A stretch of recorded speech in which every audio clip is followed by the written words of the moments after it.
चलिए दोस्तों बात करते हैं इस एक और क्वेश्चन के बारे में। इस क्वेश्चन में एग्जामिनर ने कहा है अंडर रूट के अंदर 1 माइनस में पी का स्क्वायर दे रखा है आपका, ब्रैकेट के अंदर 1 माइनस का क्यू का square equal to under root 3 by में 2 दे रखा है और मुझे ये वैल्यू फाइंड करने के लिए कहा है, इसकी वैल्यू फाइंड करने के लिए। तो इस क्वेश्चन को जो करेंगे हम वो हिट एंड ट्रायल मेथड से करेंगे। मतलब क्या कि हम यहाँ पर पी और क्यू की कोई वैल्यू रखेंगे और उनको सॉल्व करने के बाद में वो इसके बराबर हो जाएगी। अगर ऐसी वैल्यू मुझे मिलेगी तो उन वैल्यू को मैं रखूँगा तो मेरा क्वेश्चन आसानी से सॉल्व हो जाएगा। तो चलिए आइए सॉल्व करते हैं। अगर मैं पी की वैल्यू मान लूँ 0 और क्यू की वैल्यू मान लूँ मैं 1/2। 1/2 क्यों माना? क्योंकि मुझे नीचे 2 चाहिए, तो मैंने इसको 2 माना।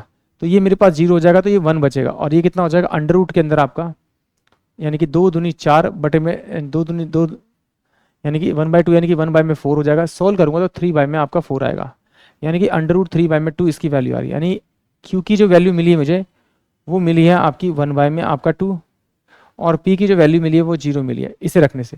तो इसी को यहाँ रखेंगे। देखिए सिंपल सी बात है, जब पी की वैल्यू यहाँ 0 रखें तो पूरा 0 हो जाएगा, यहाँ 0 0 हो जाएगा, ये भी 0 ये भी 0।